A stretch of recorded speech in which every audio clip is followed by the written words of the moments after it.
वाह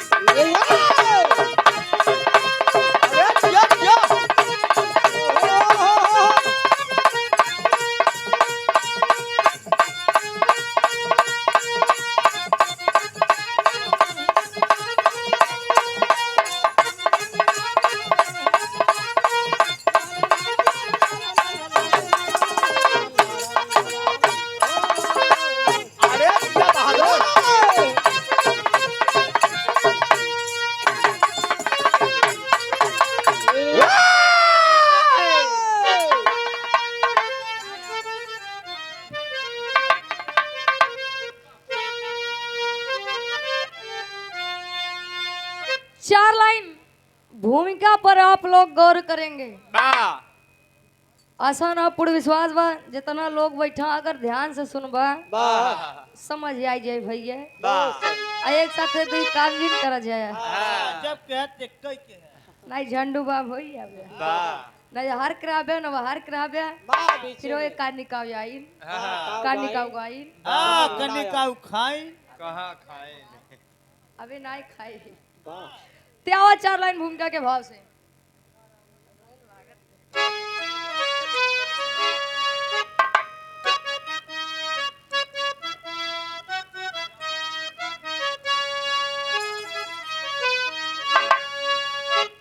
ए बाबू कलियो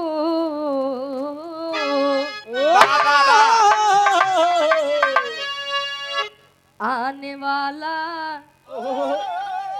था धरती पर कलिकाल जब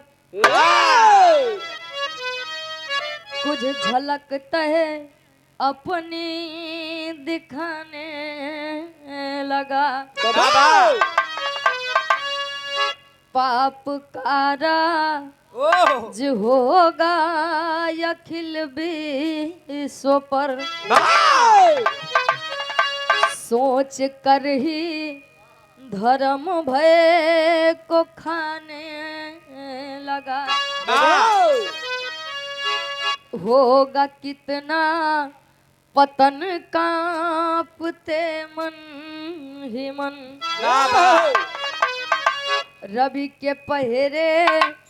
पे ही शाम ढल जाएगी कभी सुरेंद्री समझ से परे हो गया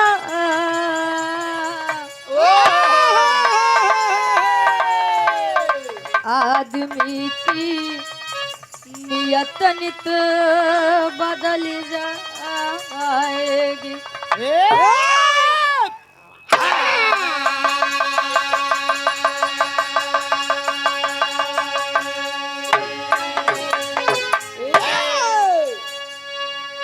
आने वाला था धरती पर कल काली जब कुछ झलक ही अपनी जहते दिखाने लगा। यह समय में कलयुग में हिया के कई नियत कब कहाँ बदली जाए केहू गारंटी ये कहीं नहीं लिख सकत भैया सब चीज गारंटी वारंटी में सुधीर भैया लेकिन भरोसा कहे तनिको नहीं बे वार सुनबे भैया देखा ता जवानी गारंटी मिलत बे वाह भैया क्या बात है। लेकिन यकीन भरोसा ऐसा चीज यार कि पूरी सृष्टि सिर्फ और सिर्फ भरोसे पर चलता ही बा जहाँ भरोसा बा वही सब चीज बा जहाँ भरोसा नहीं बा वहाँ कुछ नहीं बा यहाँ अपने के ऊपर भरोसा नहीं क्यों करत बा आए झगड़ा कितना बड़े होते जर जमीन जोरू ये नहीं तीन जरे बड़े भैया हो मार मेहरारू मिल जाए हमार जमीन मिल जाए तू सबके हमसे कौनो लेना देना नहीं बे बड़ी बढ़िया गजल के संकेत करते हैं कवि जी का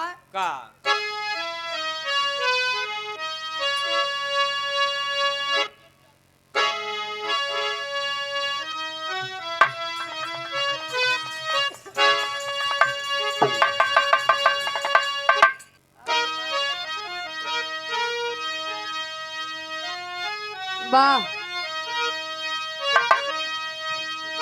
मालिक का नेक बंदा परवरदिगार अल्लाह से फरियाद करे। बाबा देखा हाँ देखा अल्लाह कभी यह नहीं कहता कि आप लोग मस्जिद तोड़ो मंदिर तोड़ो। बा प्रभु श्री रामचंद्र जी ये कभी नहीं बोले कि आप लोग मस्जिद तोड़िए। बा जोने दिन धर्म पढ़ ले बा आहा। धर्म के नाम पे लाठी चलाऊ सबके भूल जाबा। बा सूरज भैया बतौबे बहन पढ़बे तबई जनबे आहा। यहाँ सब पढ़े के बादो नहीं जाने चाहता बा भैया हो सच्चाई है। बा कबीर जी बताओ तहन का तेरी रहे मतों का दरिया तेरी रहे मतों का दरिया सरेआम चल रहा है। तेरी रहे मतों का दरिया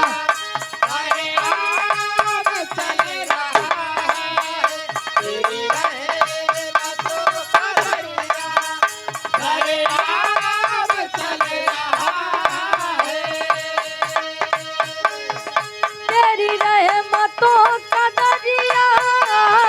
सरेआम चल रहा है।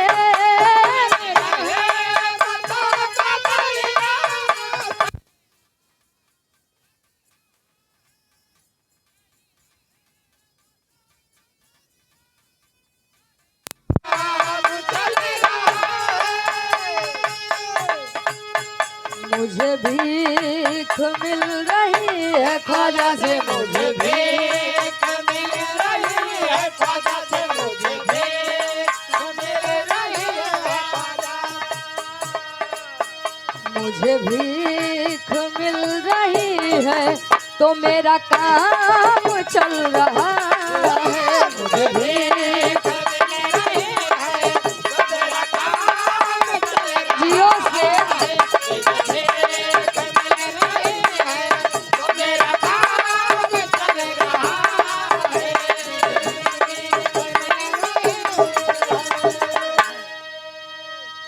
लेकिन कहानी पर गौर करेंगे आप लोग। बा आप परम आदरणीय हमारे कवि जी वाह। श्री सुरेंद्र नाथ यादव जी बा बा अध्यापक साहब अपनी कलम के माध्यम से बता रहे हैं का का देखो जिधर नजर देखो जिधर नजर नित पाप बढ़ रहा है। देखो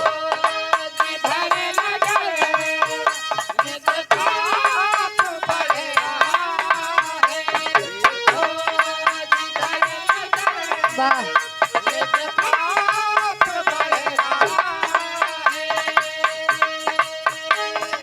देखो जिधर नजर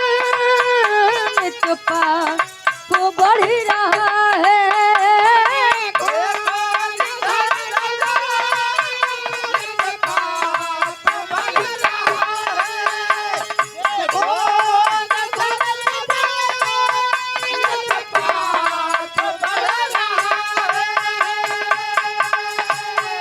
सब ही यही तो कहते सब ही यही तो कहते सब ही यही तो कहते कलिकाल चढ़ रहा है। सब ही यही तो कहते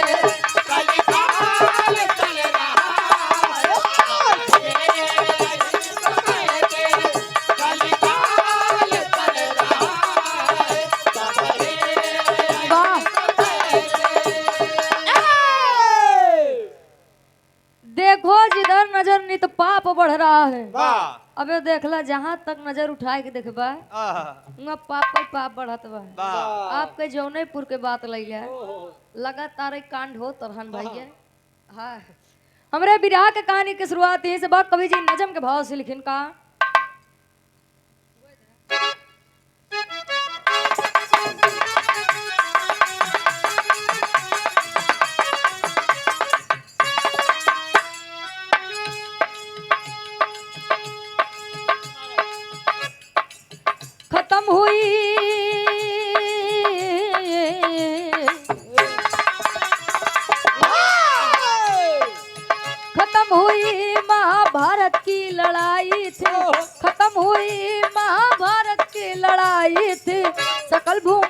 पर खामोशी एक छाई थी।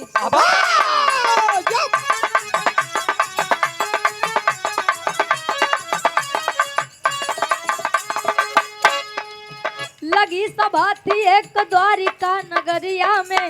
लगी सभा थी एक द्वारिका नगरिया में, भेष बदल कर बैठे कलयुग भी कगरिया में।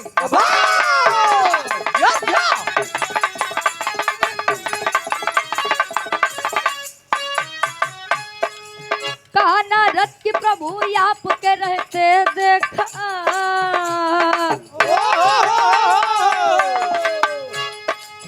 कहा नारद की प्रभु आपके रहते देखा, भाई भाई पिता पुत्र को लड़ते देखा।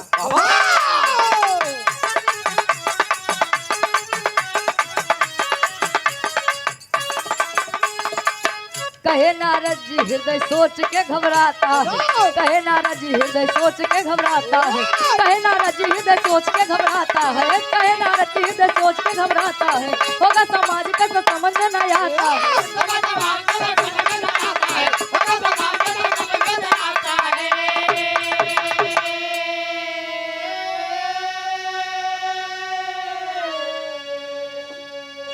बीएल सतचौरी इंटर कॉलेज छनेता क्या प्रधानाचार्य परम आदरणीय गुरु जी श्री आलोक पाल जी, गुरु जी के द्वारा इस भाव को समझते हुए 101 रुपए का महान आशीर्वाद गोड़ छू के परिवार आशीर्वाद के चाह रहे। विरहा की कहानी आप सब समझ लें। महाभारत के लड़ाई में तो इतना विध्वंस हो रहा, इतना नाश हो रहा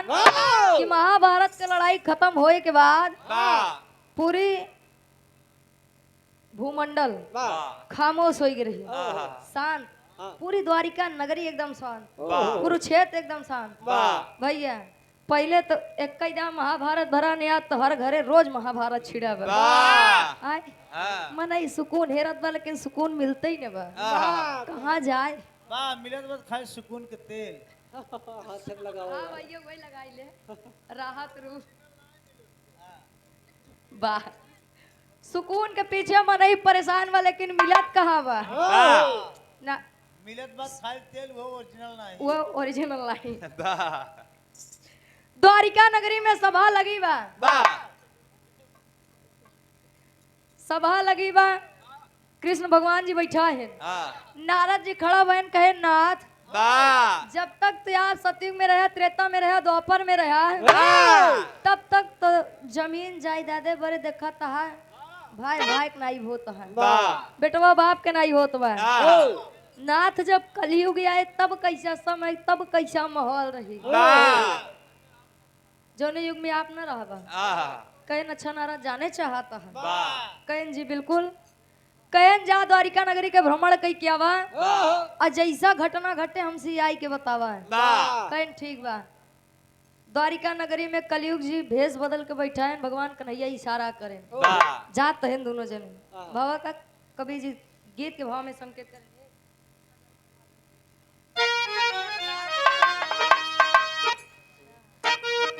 वाह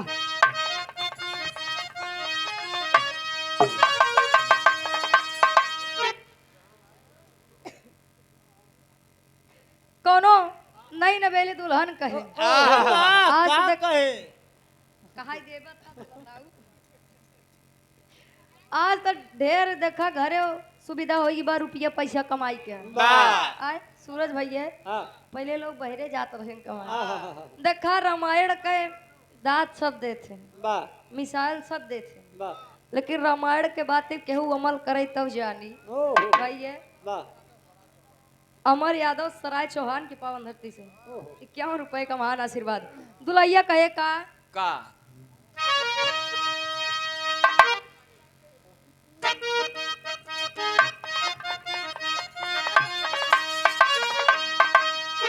कहताड़ी भारत के जननवा हो, कहताड़ी भारत के जननवा हो, सजनवा हमार बहला लहरी, कहताड़ी भारत के जननवा हो, सजनवा हमार बहला लहरी, कहताड़ी भारत के जननवा हो, सजनवा हमार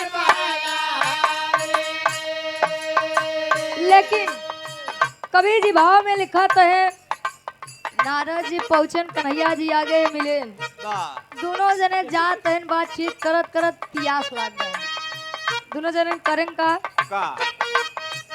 व्याकुल भइले तन यो बदनमा हो,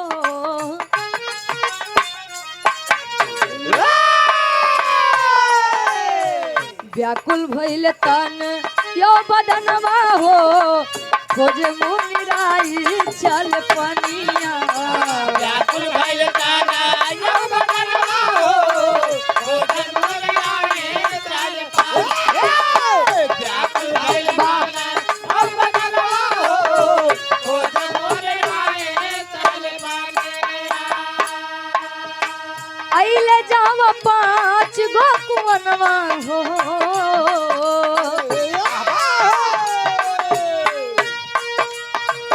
अइले जाव पाँच गो कुवनवा हो, खोजे मुनिराई चल पनिया। व्याकुल भइल तानी यो बदनवा हो, खोजे मुनिराई चल पनिया। वाह यो बदनवा हो, खोज मुनिराई। व्याकुल भइल ताना यो बदनवा हो, खोज मुनिराई चल पनिया। पहुंचन जहाँ 5 इनारा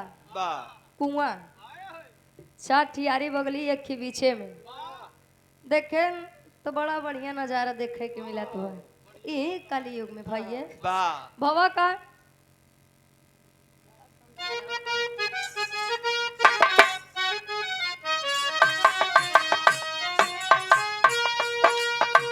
बीच वाला उमाड़े ता चारों भरी जाला,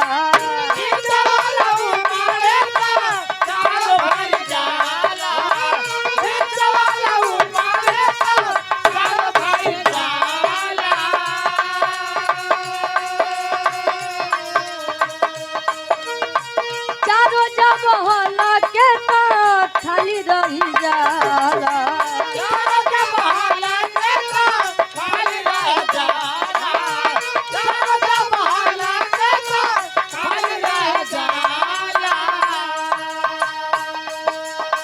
व्याकुल भइले तन यो बदनवा हो,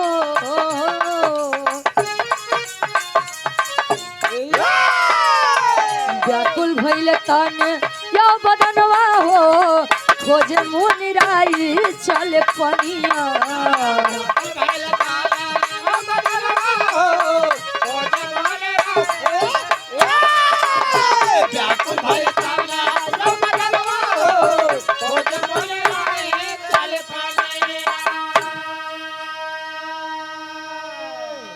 तनी आप सब गौर करो,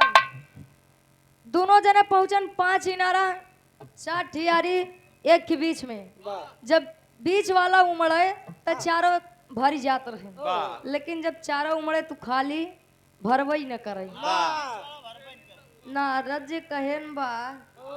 एक कुआं 4 ठी भरत बा, 4 ठी की भरी न पावत है। और पुनः इस भाव को समझते हुए धर्म के आप बड़े भाई मुनीम यादव जी 101 रुपए का महान आशीर्वाद। कहन चला कन्हैया जी सारी दास्तां बतवई करी है। आगे पहुंचन देखें बढ़िया सा जंगल एकदम शांत, 4 गाय बढ़िया से चरत रही। नारद जी कहे नहीं तो बड़ा बढ़िया दृश्य बा, तनिक देर पहले कब बैठ के आनंद ले लिया जाए तब आगे चला जाए। नारद जी बैठा है तब लेके मर कही गाय आई गए, और जब वो आए हर हट गाय हर कटही गए, और जब वो आए चारों के बीच में तो चारों कोनो हमू भागे कोनो हमू, चारों 4 दिशा में वो बढ़िया अकेले बैठी हुए। मजा मार के कहेन भाई कावा ई काया भाई सीटी है भाई।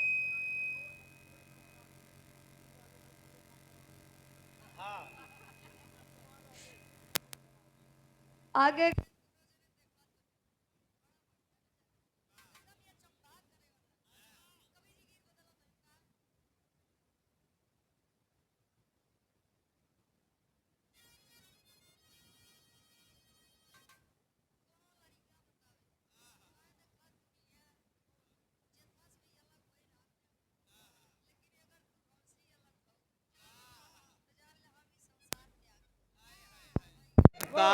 कहे का का केहू मारे जहर के बनल दवाई से केहू मारे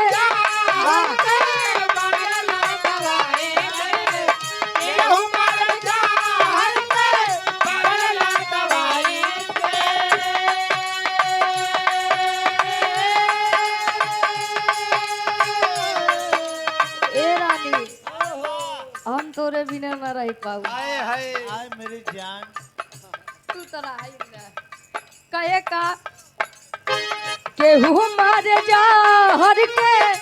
बनल दवाई से हम तो मारी जाइब सोना तोहरा जुदाई से हम तो मारी जाइब सोना तोहरा जुदाई से रुचि बिरहा के गवाई से हम तुम्हारी जाई बरुचि बिरहा के गवाई से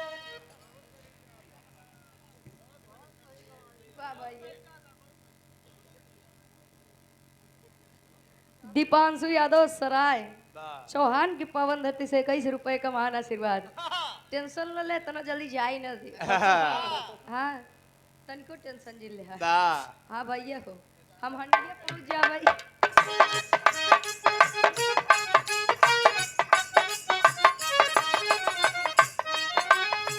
केहू मारे जहर के बनल दवाई से केहू मारे जहर के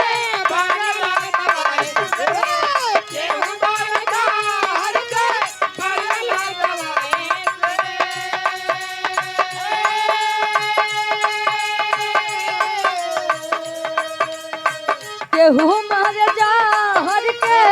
बनल दवाई से हम तो मारी जाइब सोना तोहरा जुदाई से हम तो मारी जाइब सोना हम तुम्हारी जाई बसोना तोहरा जुदाई से लेकिन अरे वाह बाबा का दोनों जने आगे भगवान कन्हैया के बात मान के बढ़ा चला जाते है कभी जी संकेत करते हैं का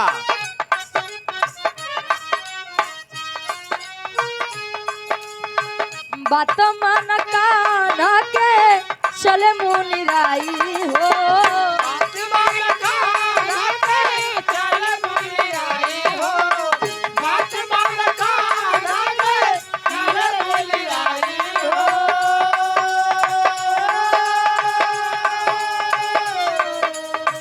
बात मान कान्हा के चले मुनिराई हो रहिया में साधु एक गईले भेटाई हो रहिया में साधु एक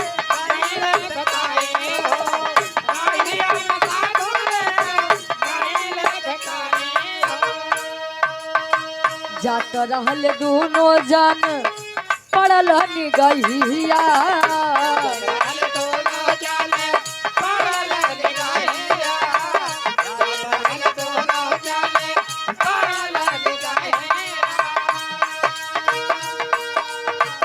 बछिया के दूधवा पियत रहे गैया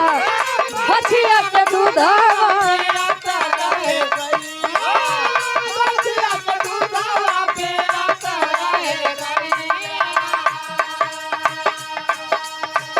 देखते नारायण मुनि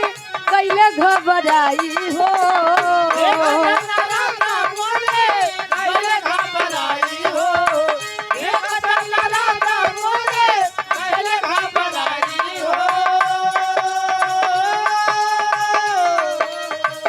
देखते नारद मुनि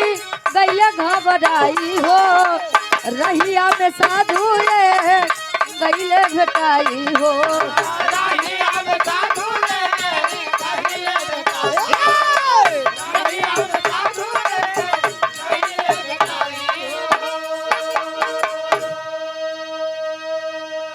जात है दोनों जने देखत है एक गाय ताजा बच्चा करेबा मतलब तुरंत ही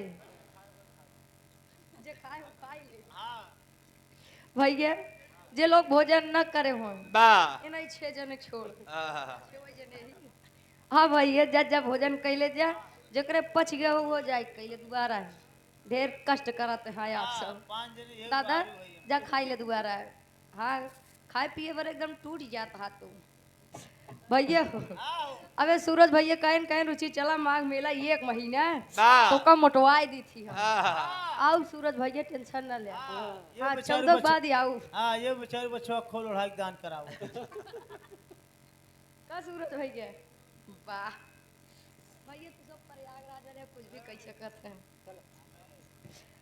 यार दोनों जने जाते हैं देखते हैं ने गाय वाह। बच्चा करे रही हाँ। देखते हैं नारद जी कहन बड़ा बढ़िया नजारा बनात वाह। काश हाँ। ऐसने शांत माहौल वाह। ऐसा सुकून वाह। हर जगह रहे तो बढ़िया ही रहे वाह। देखत है कुछ समय बीता वाह। गाय जौन रही बछिए के दूध पिए ला वाह। कहन बाप रे बाप वाह। डब्लू गुरुदेव आहा। कैसे उल्टा हो गया आहा। कहे ना थी कैसे हो गया बतावा गाय बच्चा करे बा तो बछिया का गाय के दूध पिए के चाहिए तो गैये बछिया के दूध पियत बिया ना। कहे न चला आगे बताई थी हाँ, चला। तेरी के भाव में कवि जी लिखत है इनका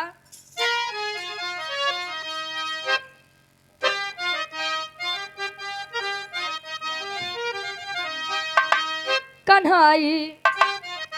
के नबाजी बसूरी अरे कन्हाई के नबाजी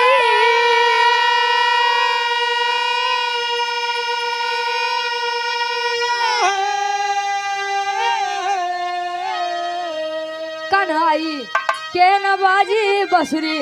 कलयुग करी तमाशा घर घर छिड़ी लड़ाई अरे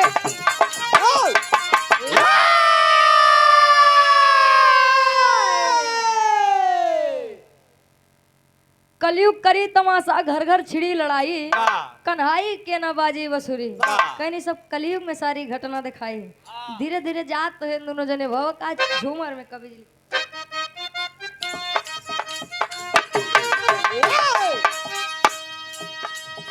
कलयुग दिहले नाजीर नारद हो गईले आगे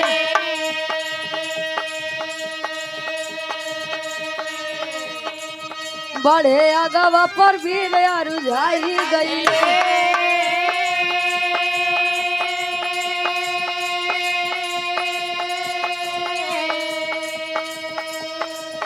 भैया दिखल एक मत वाला गड़ी से उचारा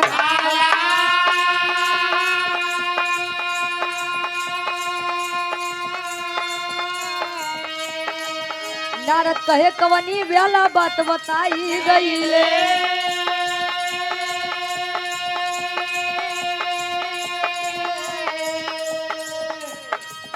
कलयुग कहे बात तिखारी बा सरकारी अधिकारी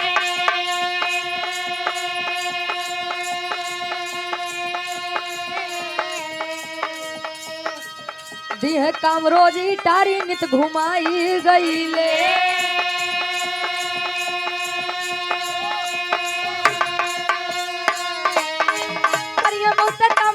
भले हो जाइए बदनाम करिए बहुत काम झाम भले हो जाइए बदनाम करिए बिना घूस में काम बताई गई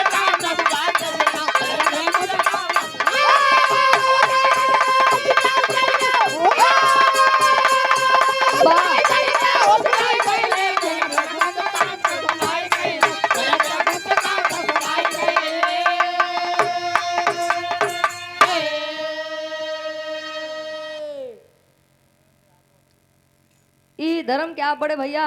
मुनीम यादव जी आपो जाइए गंगा नहर अच्छा सूरज भैया मुनीमो भैया जाइए लिया जाया हाँ 100 रुपए का महान आशीर्वाद बस नहीं से बच्चा रहे बस इनसी तिलक धारी से बाकी क्यों सुना ही हाँ एक कह दे कुछ यता पता है नहीं भाई ये खुद ही नहीं जानते धीरे धीरे गए आगे देखे ने बहुत बड़ी भैंस आए जैसे हो चाहिए भैंस रही जितना वो मोहे से चारा खात रही उतना पीछे से वो भैंसिया खड़ी रहे भैया नारद जी कहे नाथ ई कवन बाधा बा ना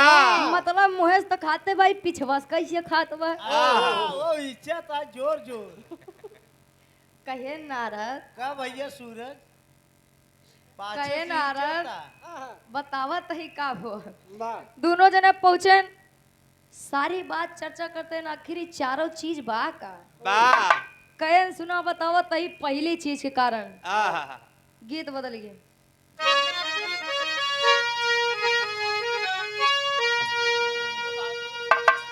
अरे त झूलनिया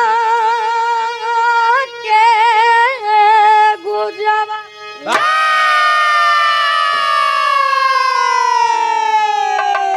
अरे त झूलनिया के गुजवा अब टूटल ए राजा टेसनिया से गलिया छूटल ए राजा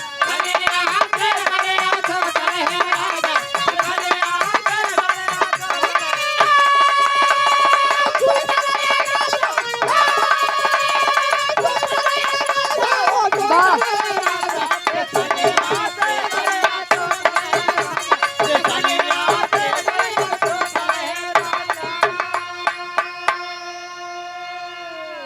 लेकिन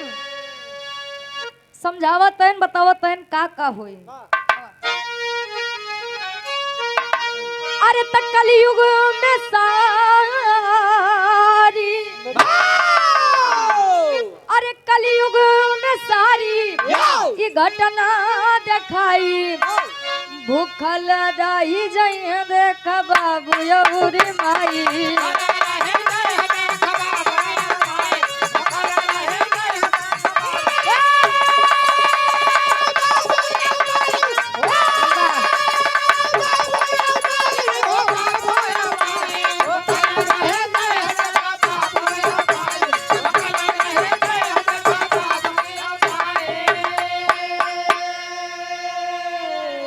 कहे पली है सौख से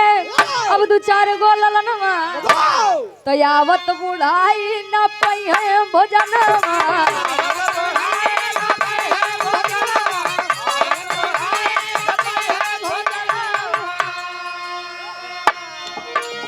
अरे धन दौलतिया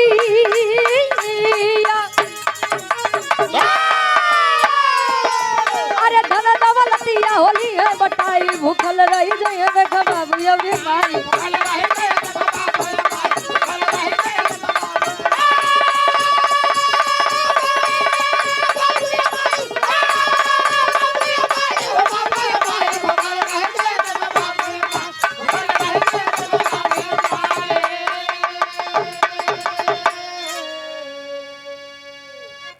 पहली बात के निचोड़ सुनी बा गए तो 5 इनारा रहन आ एक के बीच में 4 ठियारी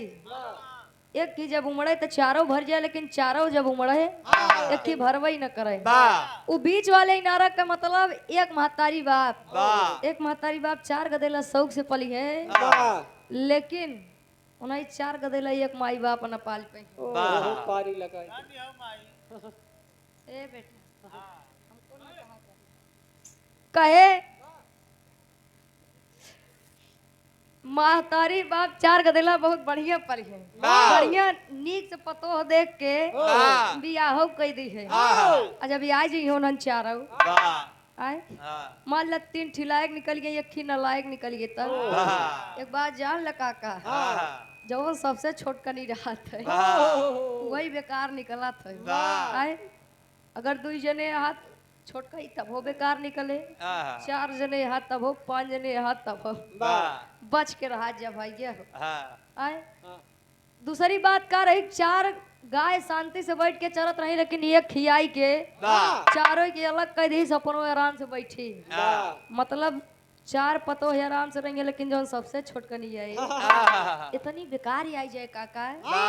आए वो अलग कराई दे तुरंत जहाँ 4 बर्तन रहा थे वहाँ बर्तन तक खट खुट तो लगवाई के रहा आए कहे मतलब हम 4 जने माई बाबू देखी उ लई के उड़ी रहा है अब हम से न होई काहे बड़का भैया जब 1 महीना तू खियाया छोटका भैया तू मझिलका भैया तू 1 महीना सबसे छोटका ना भैया तू बाबू महतारी बाबू बतावा लड़किया पारी लगा के पालत है बा दुई बात तीसर की बात गए तो देखे न बछिया आहा के दूध गाय पियत रही वाह। जब ये चार गदेला नलायक माई बाबू निकाल दी है वाह। माई बाबू कहा जाई आहा बिटिया घरे वाह। बिटिया के धन खई है आहा डब्लू गुरुजी वाह। अपन सोच फिर रोवत हा का आहा नहीं रोया जी तीसरी बात थी चौथी बात बा जितना भाई से आगे खात रही उतना पीछे से सरकारी नौकरी वाले हैं बा सरकार तो इनका वेतन देवे ही करत है आहा आय भैया 5,000 जा हुई डिग्गी धरे आया आहा तार काम हम पहले करब बा सरकार तो देता बा इनका ऊपर अब कमाही चाहिए भाई आहा कि हो या बुरा जिन माने हाँ सत्यता या हाँ ये सब बात है भैया दोनों जने जात हैं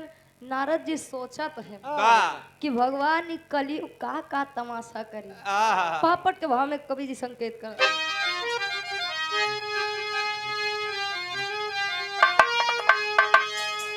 अरे देखे नारद रहिया में अरे देखे नारद रहिया में कुल खेला बड़ा झमेला बा अरे देखे नारद रहिया में कुल खेला बड़ा झमेला बा आई कैसन कलयुग में ई बेला बड़ा झमेला बा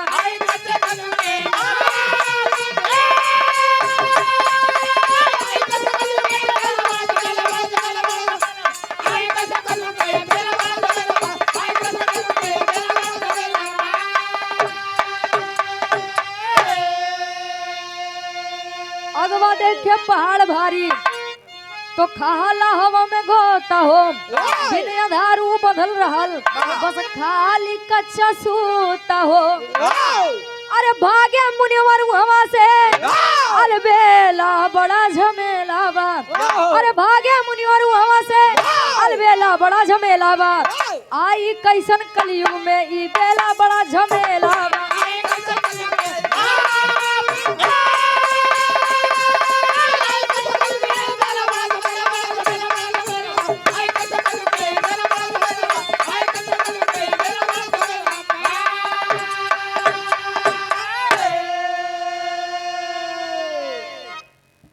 जातन देखतन तक पहाड़ भारी वाह। वही के नीचे दोनों जने बाटे और जैसे नारद जी ऊपर देखें तो कच्चा सूत के समान एक पतला धागा बा ऊपर सिरे से लाई के हाँ। नीचे छोड़ दिया रहा मतलब पहाड़ सिर्फ और सिर्फ हवा में बा उड़त बा बा इतना देखते महान नारद जी पहुंचे आगे आगे बेहोश हो गए आहा बाप रे बाप बा का देखे के मिले आहा हुआ क्या आल्हा के भाव में कवि जी प्रमाण दे रहे हैं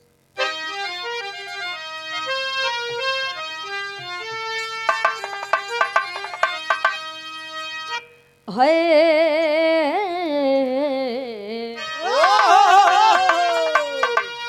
ओ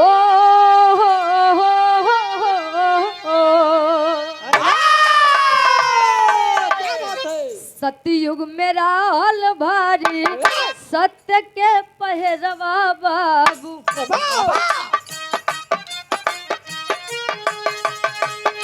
त्रेता में राल प्रेम त्याग आदि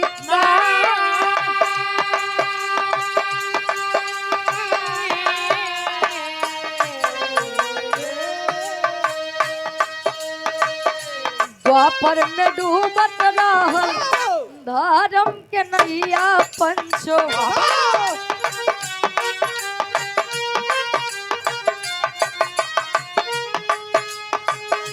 आई के कन्हैया तो बोली हले बचा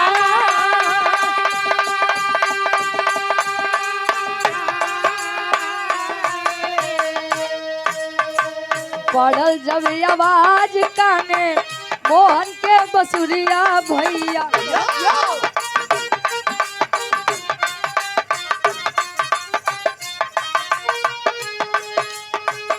अखिया खुलाता रहे काना मुस्कान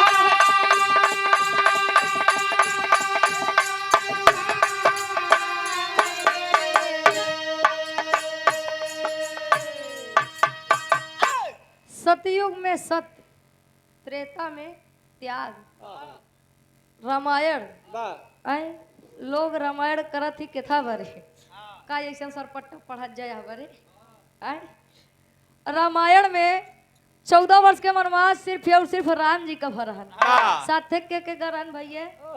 लक्ष्मण जी सीता जी आए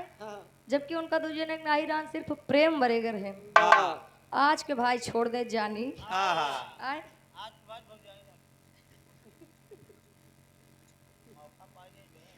वाह भैया और राम जी पिता की आज्ञा है तो 14 वर्ष वनवास खातिर चला गए।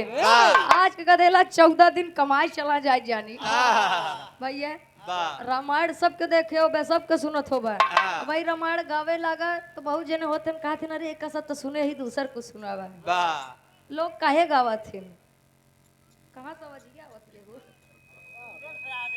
कहाँ से गावत है वो कौड़ा के पास कन्हैया जी बतावत है ने पहाड़ जैसा भारी अधर्म अन्याय पाप बढ़ जाए और कच्चा सूत के समान सिर्फ और सिर्फ धर्म सत्य रह जाए भैया बतावत है कलयुग में नारद बतावत है हम सही रहे तो का भरन हम सही न रह तब का हो असत्य घटना आप सब देखत हैं ढेर बताओ जरूर नहीं खड़ी के भाव में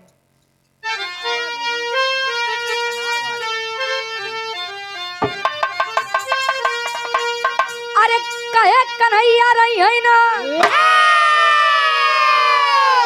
अरे कहाँ कन्हैया रही है ना अब धर्म के प्रहरी अरे कहे कन्हैया रही है ना अब धर्म के प्रहरी खूब कलयुग में पाप के मोटाई गठरी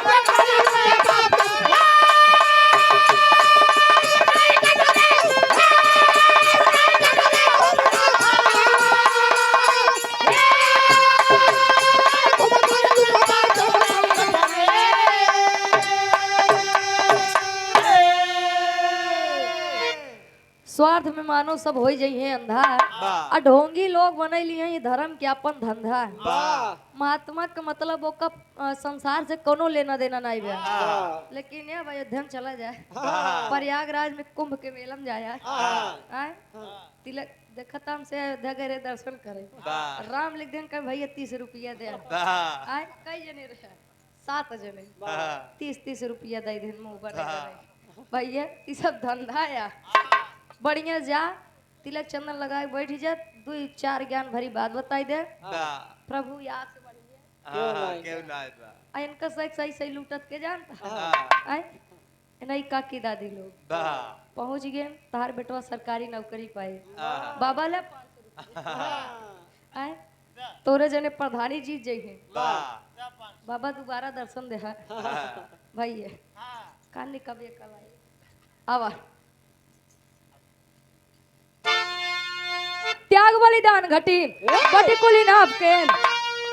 अरे त धान खातिर काट ली है मुड़ी बेटा बाप के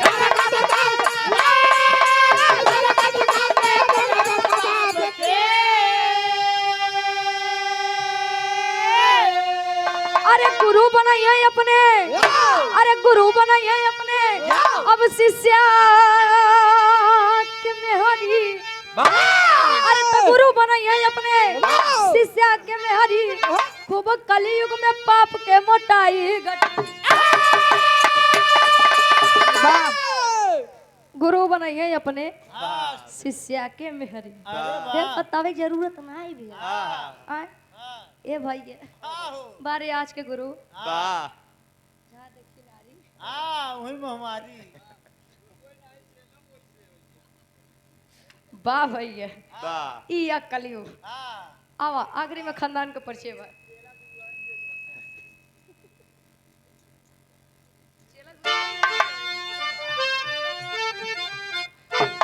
गुरु बिहारी गुरु गणेश गुरु रामलाल गुड़कारी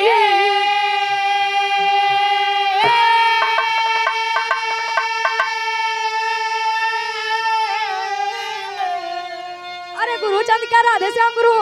राम आधार हितकारी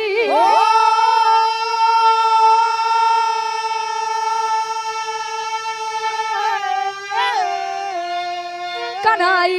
के नवाजी बसुरी ए बाबू कन्हाई के नवाजी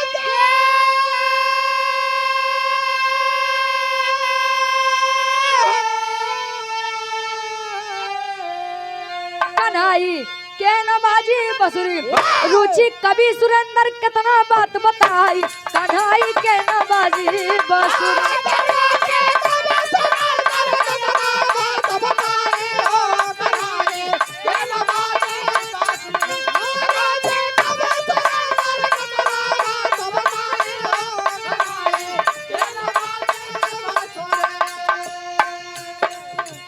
जन्म जन्म का साथ है तुम्हारा हमारा हमारा तुम्हारा जन्म जन्म का